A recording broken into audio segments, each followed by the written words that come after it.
do the Falcons bench Marcus Mariota for Desmond Ridder? I don't know if I'm ready to do it yet. I think give him a couple more games. Give Desmond Ridder like 3-4 games to end the season if they continue to lose. Because the Falcons are still fighting for a playoff spot. They're still not out of it.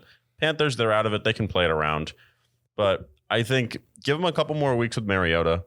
And then Desmond Ridder steps in. If the Falcons fall to like 4-9, 4-10, that's when I throw him out there, see what he's got. He's had almost a full year to learn the playbook and scheme, everything like that. Give him a couple of games to the end of the season, see what you got with him, because they could be picking high and they might have a chance to get an actual great quarterback. Desmond Ridder was a 3rd round pick. Yeah. So I'd say throw him out there at the end of the season, see what he's got, but not yet. Yeah, it's like there's a give and a take with that because I feel like with young quarterbacks, it really depends on your schedule with when you should play them. And I feel like for coaches, they have to be very meticulous about this because, like, you take the Steelers, for example. They're like, oh, we're going to start out the season with Trubisky. And then they're like, no, not it. Trubisky, out of here. Pick it in. And then all of a sudden, they were like, wait a minute. We just put in Kenny Pickett at the end of a game. And now we are going to get clowned if we don't start him.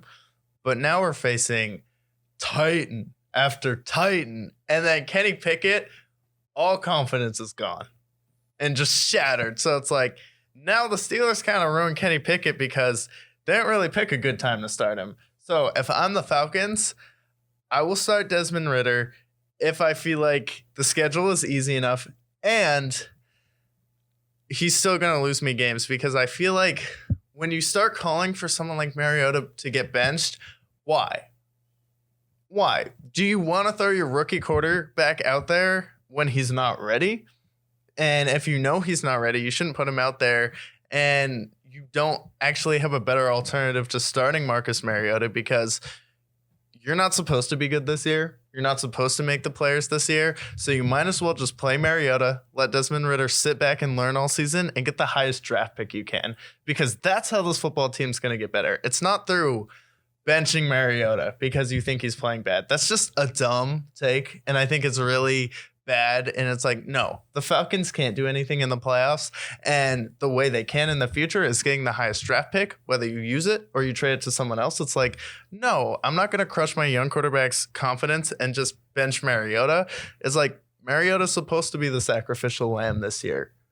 You know, he's the sacrificial lamb, and then you're supposed to suck. Anyways. Yeah, I don't think Mariota, I mean, he hasn't played amazing this season, but he's played good enough. I mean, they're 4-6. This is what their schedule looks like. They face the Bears, the Commanders, the Steelers, the Saints, and then at the end of the season, they have the Ravens, Cardinals, and Bucks. Right. So, honestly, I think maybe the best time is maybe against the Saints. Go Saints. But you still got to face the Ravens and Bucks. So either way, he's going to have some tough games in there. And the Saints defense is still tough for a young quarterback. I mean, yeah, absolutely. Cam Jordan is no joke. Yeah, I guess the best time would be, I mean, if you're going to start him, I guess start him now because the Bears. Yeah. But then you got the Commanders. Chase Young comes back. The Steelers, they got TJ Watt. Saints, they got their Saints defense. Ravens, elite. Cardinals, we can skip. And then the Bucks. So, I mean, their schedule isn't necessarily easy to continue out the season. So maybe it's not even, maybe not. No, it's not worth it. I don't think it's worth it this year. And I don't think really there's no rush to start him. It's like you don't know what you have, but I know you don't want to kill his confidence in the first year. And if you know he's not ready, you want to maybe trade him. Maybe a team is interested in a backup or a succession plan.